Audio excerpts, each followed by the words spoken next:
Abraão foi um homem obediente a Deus. Podemos aprender muito sobre a obediência com a história de Abraão. Vamos aprender um pouquinho sobre obediência?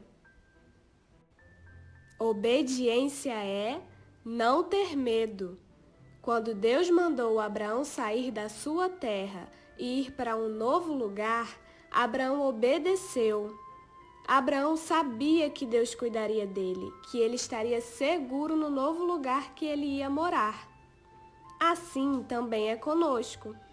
Quando você se mudar de cidade ou de escola, saiba que não precisa ter medo, pois Deus cuida de você. Você estará seguro com Jesus. Obediência é confiar. Abraão confiou em Deus na sua promessa. Abraão sabia que Deus tinha o melhor para ele. Abraão só tinha que confiar e obedecer.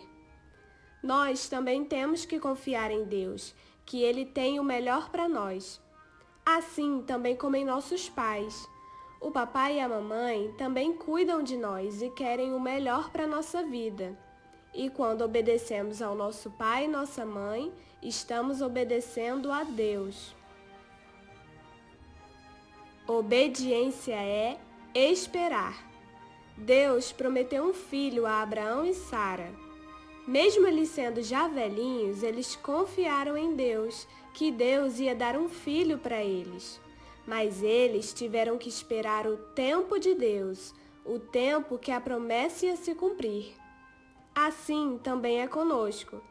Muitas vezes temos que esperar algo e pode parecer que está demorando, mas não está, porque é no tempo de Deus.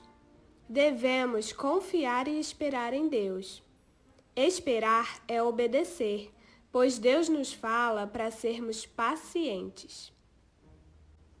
E a obediência resulta em alegria e vitória. Abraão e Sara obedeceram a Deus, confiando e esperando, e isso agradou a Deus. Eles receberam a promessa de Deus. Tiveram um filho, Isaque, que foi motivo de alegria e a vitória de herdar a terra de Canaã. Então, do mesmo modo que aconteceu com eles, também acontece conosco. Quando obedecemos a Deus, confiando na sua palavra, esperando o tempo de Deus, Deus se agrada e recebemos o melhor de Deus para nós. Então, que possamos ter uma vida de obediência, obedecendo a Deus, ao nosso pai e à nossa mãe e aos mais velhos, pois isso agrada a Deus.